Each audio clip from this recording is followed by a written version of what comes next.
Hello hi welcome to R Telugu. Congress ప్రభుత్వం వచ్చిన తర్వాత 6 పథకాల గురించి ఆల్రెడీ చెప్పింది. అందులో 5 పథకాల కోసం అయితే పేపర్ ఆల్రెడీ రిలీజ్ చేసింది. ఈ పేపర్ పేరు ప్రజాపాలన. ఈ ఛానల్ కనుక మీరు ఫస్ట్ టైం చూసుకున్నట్లయితే తప్పకుండా సబ్స్క్రైబ్ చేసుకోండి. సో ఈ రోజు విషయం ఏమిటంటే అభయహస్తం తెలంగాణ రాష్ట్రం వచ్చినాక కాంగ్రెస్ ఫామ్ అయింది. 6 గ్యారంటీలతోని కాంగ్రెస్ ఫామ్ అయింది. సో కాంగ్రెస్ ఫామ్ అయిన తర్వాత 6 గ్యారంటీలను అయితే అది రిలీజ్ చేసింది. సో 6 గ్యారంటీల్లో మహాలక్ష్మి దాంట్లో ఇప్పుడు ఫ్రీ బస్సెస్ అన్నది అది ఆల్రెడీ యాక్టివేట్లో ఉంది, జరుగుతుంది. 5 స్కీమ్స్ గురించి ఒక పేపర్ అనేది వాళ్ళు రిలీజ్ చేశారు. అభయహస్తం పేరు మీద ప్రజాపాలన పేపర్ అనేది రిలీజ్ చేశారు. సో ఈ ప్రజాపాలన పేపర్ అనేది 28/12/2023 నుంచి 6 జనవరి 2024 వరకు టైం ఇచ్చారు. సో ఇక్కడ చూసుకున్నట్లయితే మనకు దీని టైం డ్యూరేషన్ కూడా ఇచ్చారు. డిసెంబర్ 28, 2023 నుంచి 6/1/2024 వరకు ఇచ్చారు. సో ఈ ఫామ్లో అన్నిటికి సంబంధించింది ఒకటే ఫామ్ ఇచ్చారు, దాని పేరే ప్రజాపాలన.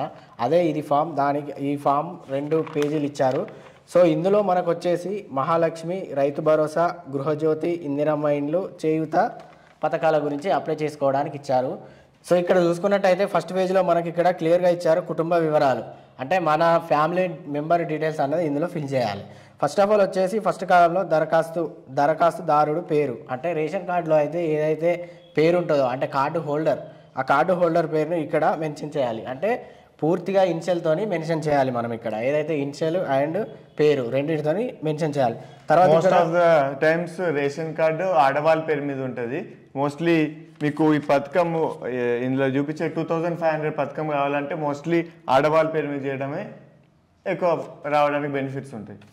తర్వాత ఈ దరఖాస్తుడు ఒకవేళ మేల్ అయితే మేల్ అని, ఫీమేల్ అయితే ఫీమేల్, అంటే స్త్రీ అయితే స్త్రీ అని, పురుషుడు అయితే పురుషుడు అని, ఇతరులు ట్రాన్స్జెండర్స్ అయితే దాన్ని టిక్ చేసుకోవాలి. మనం చేయాల్సింది ఏం లేదు ఫ్రెండ్స్, ఇక్కడ మనం చేయాల్సింది ఏంటంటే ఫామ్ ఫిల్ చేయాలి. ఇక్కడ నేమ్ రాయాలి, తర్వాత ఇక్కడ టిక్కులు పెట్టాలి. మళ్ళీ ఇక్కడ రాసిందే రాయకూడదు, ఓన్లీ మనం టిక్లో పెట్టేసుకోవాలి. ఇక్కడ స్త్రీ అయితే స్త్రీ, పురుషుడు అయితే పురుషుడు, ఇతరులు అయితే ఇతరులు మనం టిక్ చేసుకోవాలి. తర్వాత క్యాస్ట్ ఎస్సీయా, ఎస్టీయా, బీసీయా, మైనారిటీలా, ఇతరుల, సో దానికి మీరు టిక్ చేసుకోవాలి. తర్వాత పుట్టిన తేదీ, ఈ పుట్టిన తేదీ అన్నది ఏంటంటే చాలా జాగ్రత్తగా మెన్షన్ చేయాలి. ఆధార్ కార్డులో ఒకలాగా, రేషన్ కార్డులో ఒకలాగా ఉంటే సరిపోదు. మనకు రేషన్ కార్డు అడుగుతున్నాడు కాబట్టి ఇక్కడ రేషన్ కార్డు మీద ఏమైతే ఉంటుందో దాన్ని మనం ఇక్కడ పుట్టిన తేదీ, date of birth, first date వేయాలి, తర్వాత మంత్, తర్వాత ఇయర్ వేసేసుకొని ఫిల్ చేసుకోవాలి. ఈ డేట్ ఆఫ్ బర్త్ మాత్రం జాగ్రత్తగా ఫిల్ చేయాలి ఫ్రెండ్స్, ఫిల్ చేయాలి. ఏమాత్రం మిస్టేక్స్ వద్దు. కొంచెం ఆ నెంబర్ మిస్టేక్ అయినా కానీ మళ్ళీ అది వేరే వాళ్ళకి వెళ్ళిపోతుంది, లేకపోతే ఇన్వాలిడ్లో పడిపోతుంది. సో నెక్స్ట్ కాలం వచ్చేసి ఆధార్ నెంబర్. ఈ ఆధార్ నెంబర్ అనేది ఇప్పుడు చాలా వాల్యుబుల్ అయిపోయింది. దేనికైనా మనం ఆధార్ నెంబర్ ఇస్తున్నాం. సో ఒక్కసారి ఆధార్ నెంబర్ అలాట్మెంట్ అయితే దాని చేంజెస్ ఏముండయి. సో ఆధార్ నెంబర్ని మెన్షన్ చేసుకోవాలి. సో తర్వాత రేషన్ కార్డ్ నెంబర్. ఈ రేషన్ కార్డ్ నెంబర్ ఏంటంటే ఓన్లీ ఈ స్కీమ్స్ వైట్ రేషన్ కార్డు వాళ్ళకే అని చెప్పింది ప్రభుత్వం. సో వైట్ రేషన్ కార్డు ఎవరైతే ఉంటారో WAB అని ఉంటుంది, ఆ రేషన్ కార్డ్ నెంబర్ని ఇక్కడ మనం ఎంటర్ చేసుకోవాలి. సో ఇంకో కాలం వచ్చేసి మొబైల్ నెంబర్.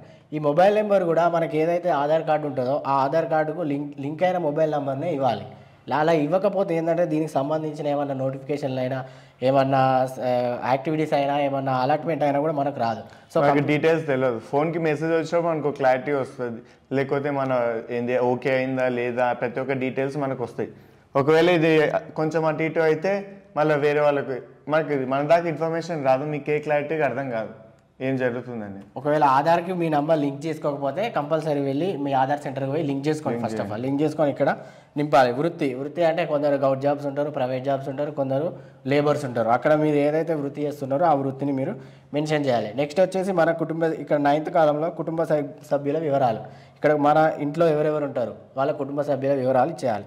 ఫస్ట్ ఇక్కడ ఒకటేసుకొని మీ ఒకవేళ ఇక్కడ మేల్ అయితే ఇక్కడ వైఫ్ వస్తుంది, ఇక్కడ వైఫ్ వస్తే ఇక్కడ హస్బెండ్ వస్తాడు, హస్బెండ్ నేమ్ వస్తుంది. సో ఇక్కడ వాళ్ళ నేమ్ రాసుకొని దరఖాస్తుదారుతో సంబంధం, అంటే ఇక్కడ వీళ్ళిద్దరి మధ్య రిలేషన్ ఏంటి, కొడుక, భార్యనా, లేకపోతే ఇంకేమన్నా అనే డీటెయిల్స్గా ఇక్కడ ఫిల్ చేయాలి. అంటే ఈ అప్లికేషన్ ఫిల్ చేస్తున్న వాళ్ళకి ఇంకా ఇక్కడ రాస్తున్న నెంబర్కి మధ్యలో రిలేషన్ ఏంటి అని తెలుసుకోవడం కోసం. నెక్స్ట్ వచ్చేసి అట్నే వాళ్ళ పిల్లలు ఉంటే పిల్లలు, కొడుకులు ఉంటే కొడుకులు, వాళ్ళ పేరు రాసి వాళ్ళతో సంబంధం, అంటే ఇక్కడ ఎవరైతే రాస్తున్నారో వీళ్ళకి సంబంధం ఇక్కడ రాయాలి. కొడుకులు అంటే కుమారుడు, కుమార్తె అని రాసి ఫిల్ చేయాలి. లింగం అంటే మేలా ఫీమేలా, అమ్మాయా అబ్బాయా, అది ఫిల్ చేసుకోవాలి. వాళ్ళ పుట్టిన తేదీ. సో ఈ పుట్టిన తేదీ కూడా జాగ్రత్తగా మన ఆధార్ కార్డులో ఎలా అయితే ఉంటుందో అదే పుట్టిన తేదీ వేయాలి. వేరే చేస్తే మాత్రం తర్వాత ప్రాబ్లమ్స్ వస్తాయి. తర్వాత ఆధార్ నెంబర్ అంటే ప్రతి ఒక్కరికి మన కుటుంబ సభ్యులకు ఆధార్ నెంబర్ ఉంటుంది. సో ఇక్కడ ఇవాళ ఆధార్ నెంబరు స్ట్రైట్గా వాళ్ళ ఆధార్ నెంబర్ ఇచ్చేసేయాలి. ఇది ఫస్ట్ మన బేసిక్ డీటెయిల్స్, కుటుంబ సభ్యుని వివరాలు. ఇదంతా మొదటి పేజీలో ఉంటుంది. మనం నెక్స్ట్ పేజ్ చూసి ఇంకేమేం వివరాలు ఫిల్ చేయాలో తెలుసుకుందాం. మోస్ట్లీ నెక్స్ట్ పేజెస్ అన్నిట్లో పథకాల గురించే ఉంది. ఇంకొకటి ఏంటంటే ఇక్కడ చిరునామా అంటే మన అడ్రస్ని కూడా ఇచ్చారు. ఈ 10th కాలంలో ఇక్కడ ఇంటి నెంబర్, మన ఇంటి నెంబర్ ఉంటుంది. ఆ ఇంటి నెంబర్ని ఫిల్ చేయాలి. గ్రామం అయితే గ్రామం, కొందరు మున్సిపాలిటీ, కొత్తగా మున్సిపాలిటీ ఏర్పాటయ్యాయి. సో ఆ మున్సిపాలిటీని పెట్టాలి. సో వార్డ్ నెంబర్, మనం గ్రామంలో ఉండదంటే మన వార్డ్ నెంబర్ 1, 2, 3 మన వార్డు మెంబర్ ఎవరైతే ఉంటారో వాళ్ళని తెలుసుకొని ఫిల్ చేసుకోవాలి. తర్వాత మండలం అంటే మనకి ఏది మండలం ఉంటుందో ఆధార్ కార్డులో ఉంటుంది, దాన్ని ఫిల్ చేయాలి. తర్వాత జిల్లా అంటే డిస్టిక్, ఏదైతే డిస్టిక్ ఉంటుందో అది ఎంటర్ చేయాలి. సో ఈ అభయహస్తం గ్యారంటీ లబ్ధి పొందడానికి వివరాలు. సో కావాల్సిన లబ్ధిదారు కొరకు టిక్ చేయండి. ఓన్లీ మనం ఇందులో టిక్ చేయాలి. సో అవి ఏమేమి పథకాలు ఇప్పుడు మన చందు చెప్తాడు.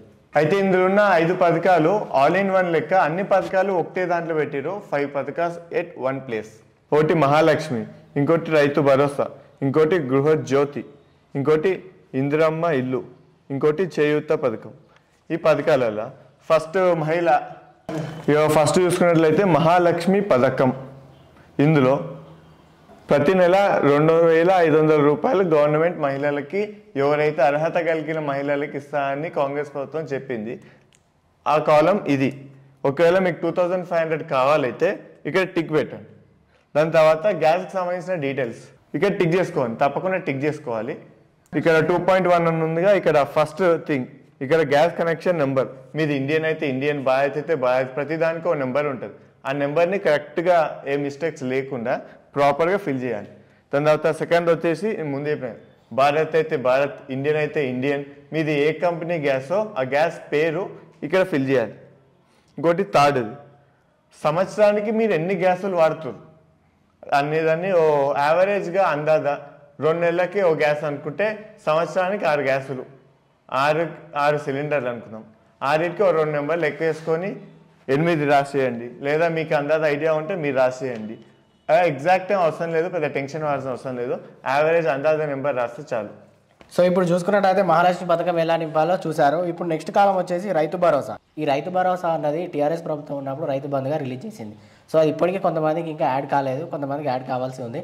సో ఈ కాంగ్రెస్ ప్రభుత్వం వచ్చాక దాన్ని రైతు భరోసాగా చేశారు. సో అది ఏంటంటే ఇక్కడ చూసుకున్నట్లయితే రైతులకు ప్రతి ఏటా ఎకరానికి 15,000 చొప్పున ఇస్తామని రైతు భరోసా కింద వాళ్ళు మెన్షన్ అయితే చేశారు. మనకి ఇక్కడ వచ్చేసి రైతు, మీరు కనుక రైతు అంటే మీ ల్యాండ్ని మీరే వ్యవసాయం చేస్తున్నట్లయితే ఇక్కడ టిక్ చేయండి. ఇంకొకటి ఏంటంటే కౌలు రైతు. ఇందులో 2 రకాలుగా డివైడ్ చేశారు, రైతు, కౌలు రైతు. రైతు అంటే మనం ఓన్ ల్యాండ్ ఉండి మనమే చేసుకోవడం.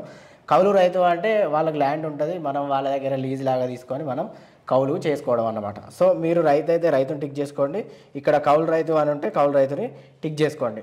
సో ఇక్కడ తర్వాత ఏం చేయాలంటే పట్టాదారు పాసు పుస్తకం నెంబర్లు. సో మనం ఏదైతే కౌలు అయినా పర్లేదు, లేకపోతే మన ఓన్ ల్యాండ్ అయినా పర్లేదు, దానికన్నా ఒక పట్టా చేసుకోవాలి. టీఆర్ఎస్ ప్రభుత్వం పట్టాలందరికీ అమలు చేసేసింది. సో ఆ పట్టా నంబర్ ఏదైతే ఉందో దాన్ని జాగ్రత్తగా ఇక్కడ ఉన్న కాలంలో నింపాలి. ఉన్న నెంబర్ని కరెక్ట్ ఇక్కడ ఫిల్ చేయాలి అంతే.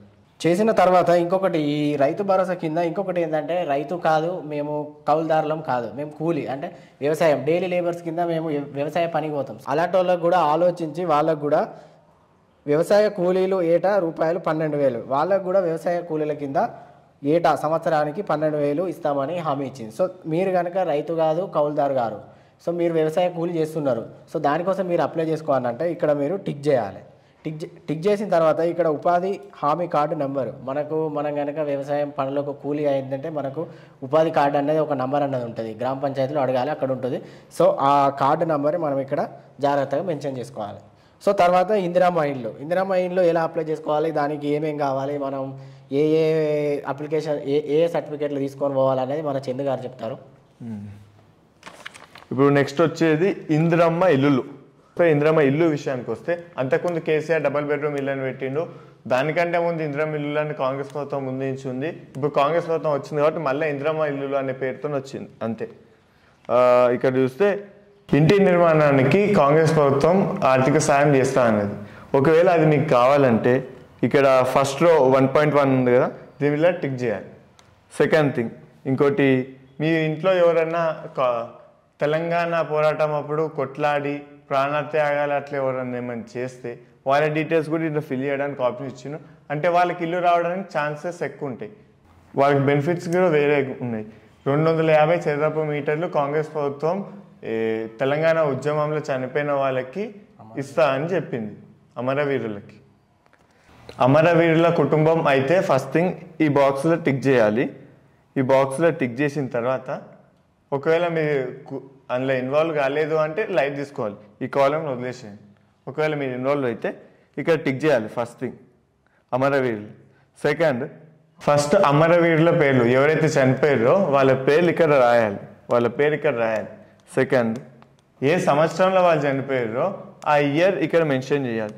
నెక్స్ట్ ఎఫ్ఐఆర్, ఒకవేళ చనిపోతే ఒకవేళ ఆ కేసు సంబంధించింది పోలీస్ స్టేషన్ రిజిస్టర్ అవుతుంది కాబట్టి పక్కా ఎవిడెన్స్తోని మనం రాస్తే మనకు రావడానికి ఛాన్సెస్ చాలా ఎక్కువ ఉంటాయి. కాబట్టి ఆ ఎఫ్ఐఆర్ కాపీ నెంబర్ ఉంటే తీసుకొని వచ్చి, లేకపోతే కొంచెం ప్రయత్నించండి, తీసుకొని వచ్చి ఇక్కడ ఫిల్ చేయండి.